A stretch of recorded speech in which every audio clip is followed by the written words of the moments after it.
படிச்சு நாங்கள் மூலகங்கள் படிச்சு நாங்கள் எல்லாம் ஒரு எழுத்தால் எழுதுற மூலகங்கள், 2 எழுத்தால் எழுதுற மூலகங்கள், இலற்றின் மூலகங்கள் எல்லாம் படிச்சு நாங்க தானே. அதுல கார்பன் என்ற ஒரு மூலகம் படிச்சு நாங்கள் எல்லாம். அதுல குறியீடு ஞாபகம் இருக்கா? யாரா சொல்லுங்க பாபம், என்ன குறியீடு கார்பனுக்கு? சி. அந்த கார்பன் என்ற மூலகம் எந்த சேர்வைகள்ல இருக்கோ, மூலகங்கள் பல சேர்ந்துதான் என்ன உருவாகும்? சேர்வைகள் உருவாகும். என்ன?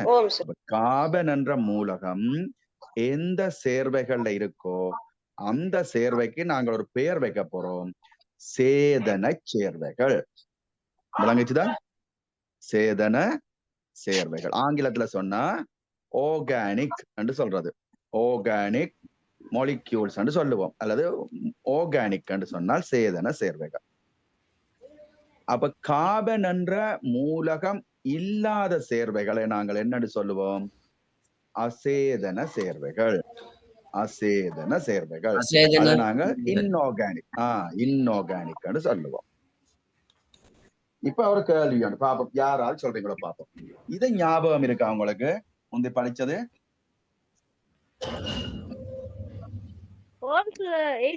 நீரின் குறியீடு சார். H2O என்றால் நீரின் குறியீடு. இப்ப நீங்க சொல்லுங்க பாப்போம், இது சேதன சேர்வையா அசேதன சேர்வையா? அசேதன சேர்வை. அப்ப ஏன் இது அசேதன சேர்வை என்று சொன்னீங்க? கார்பன் என்ற மூலம் சி இல்ல. நீங்க தானே சொன்னீங்க சி என்றது கார்பன். கார்பன் என்ற மூலகம் இல்லை. அப்ப கார்பன் இல்லாதபடியால இத நாங்கள் அசேதன சேர்வை என்று சொல்லுவோம். இதுவும் நாங்கள் முந்தி படிச்ச நாங்கள் 9ஆம் வகுப்பு. யாராவது ஞாபகம் இருந்தா சொல்லுங்க பாப்போம். C6H12O6 glucose. குளுக்கோஸ். அப்ப குளுக்கோஸ் வந்து சேதன சேர்வையா அசேதன சேர்வையா? ஏன் சேதன சேர்வை? கார்பன் என்ற மூலகம் சுக்ரோசா சார், இது சீனியா சுக்ரோசா? இது குளுக்கோஸ். C6H12O6 என்ற குளுக்கோஸ். C12H24O11 சீனி. C12H22O11 இது யார்? சுக்ரோஸ். இதுதான் சுக்ரோஸ். என்ன, இதைத்தான் நாங்க சீனி என்று சொல்லுவோம். ரைட். அப்ப சீனி வந்து சேதன சேர்வையா அசேதன சேர்வையா? சேதன சேர்வை. ஏன் சேதன சேர்வை? இப்ப உங்களுக்கு விளங்கிட்டுதா? சேதன சேர்வைக்கும் அசேதன சேர்வைக்கும் வித்தியாசம் விளங்கிட்டுதா? அது மட்டும் தான் படிக்க போறோம். சரிதானே? ரைட். அப்ப நாங்கள் உயிரின இரசாயன அடிப்படைகள் என்ற 10ஆம் வகுப்பு பாடத்துல பயாலஜி படிக்க தொடங்கி இருக்கிறோம். சரிதானே? அப்ப நீங்கள் இன்றைக்கு தொடங்கி இருக்கிறது பயாலஜி. சரிதானே? பயாலஜி பாடம் ஆரம்பிச்சிருக்கீங்க. பயாலஜி வேற அப்படி இருக்கா சார்? அப்படிதான் அந்த மாதிரி படிங்க. பயாலஜி தனியா படிப்போம், கெமிஸ்ட்ரி தனியா படிப்போம், பிசிக்ஸ் தனியா படிப்போம், கடைசியா எக்காலஜி என்று படிப்போம், சூழலியல் என்று படிப்போம். இவ்வளவும் சேர்தான் நீங்க ஓயல் பரீட்சையில எடுக்க போறீங்க, சோதனை எடுக்க போறீங்க. சரிதானே? விளங்குதானே? சயின்ஸ் என்று தனியா இருக்காது. சரி, எப்படி பரீட்சை வரமெல்லாம் பார்க்கலாம். ரைட். அதை தவிர சனி ஞாயிறு உங்களுக்கு 9ஆம் வகுப்பு மீட்டல் இருக்குது. அதை தவிர உங்களுக்கு வெள்ளிக்கிழமை வகுப்பு இருக்குது. வெள்ளிக்கிழமை இருக்கல வகுப்பு. அது என்ன வகுப்பு?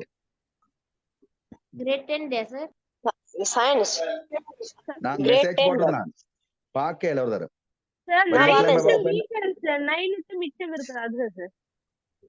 நைனுடைய எக்ஸாம், என்னுடைய எக்ஸாம் வெள்ளிக்கிழமை நைனுடைய எக்ஸாம். பாருங்க, மெசேஜ்ல பாத்துக்கொள்ளுங்க, படிக்க. சரி, அப்ப உயிரின் ரசாயன அடிப்படைகள், அதுல முதலாவதா நாங்க படிக்க போறோம் ஹெடிங் ஒன்று, சின்ன ஹெடிங் ஒன்று போறோம், குட்டி ஹெடிங் ஒன்று, சேதன சேர்வைகள்.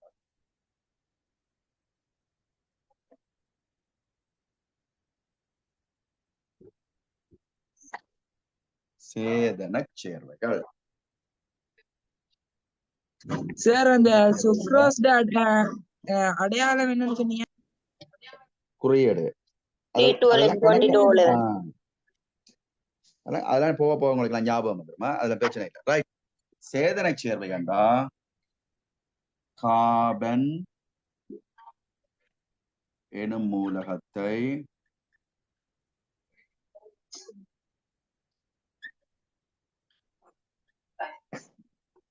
கொண்ட சேர்வைகள்.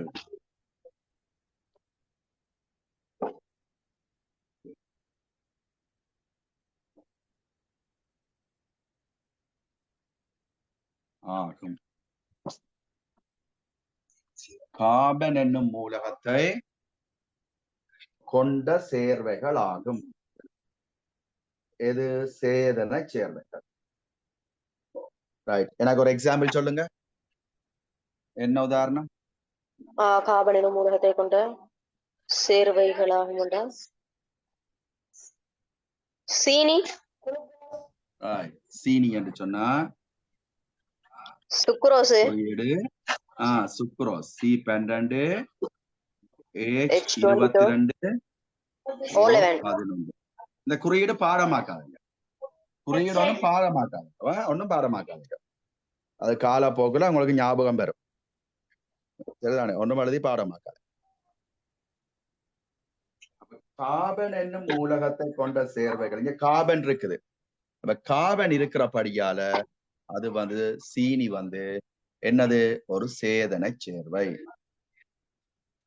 அப்ப அடுத்தது அசேதன சேர்வை. சேர்வைகள் என்று சொன்னா என்ன? ஆரா சொல்லுங்க பாபம். என்னன்னு விளங்கி கொண்டீங்க? கார்பன் எனும் மூலகம் மட்டுமுள்ள சேர்வைகள். அசேதன சேர்வைகள்.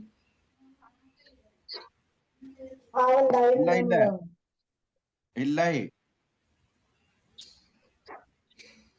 கார்பன் இருந்தால் சேதன சேர்வை. கார்பன் இல்லாட்டில் சேதன சேர்வை.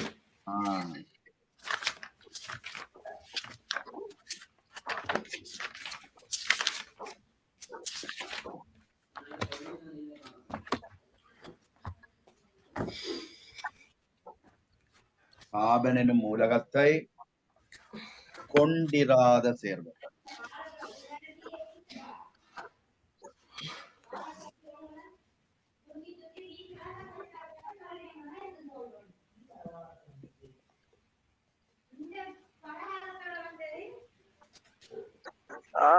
கொண்டிராத சேர்வைகள் ஆகும்.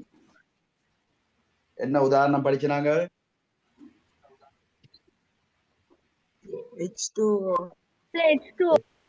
H2O என்ன? நீர். சார் ஆக்சிஜன் வரும் தானே சார்? ஆக்சிஜன் வரும். ஆமா, கணக்கா இருக்குது. இது மட்டும் இல்ல. இப்ப நாங்கள் படிக்கிற எல்லா சேர்வைகளையும் நாங்க இந்த 2 வகைகளையும் வகைப்படுத்தலாம்.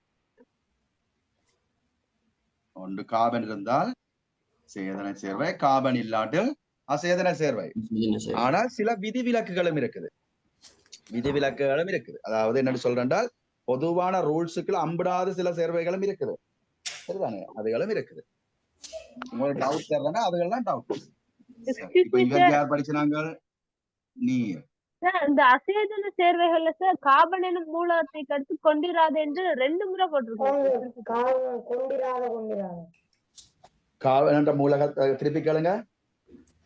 சார் அந்த கார்பன் கொண்டிராத என்று 2 தடவை நீங்க எழுதிருக்கீங்க சார். போட்டிருக்கீங்க சார். ரைட். சார் மெத்தேன் குறியீடு என்ன சார்? Methane CH4. அது சேதன சேர்வையா அசேதன சேர்வையா?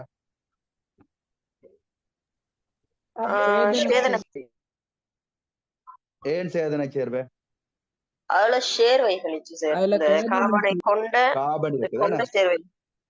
கார்பன் இருக்கிறபடியா சேதன சேர்வை. இவ்வளவுதான். இத நீங்கள் கணக்கா ஆராய்ச்சி பண்ணக்கூடாது. இப்ப நீங்கள் இதை வச்சுக்கொண்டு என்னண்டு மிச்சத்தை கண்டுபிடிக்கலன்னா பார்த்தோம். கணக்கு ஆராய்ச்சி பண்ண வலிக்கிட்டீங்கன்னா டவுட்டுகள் வேற.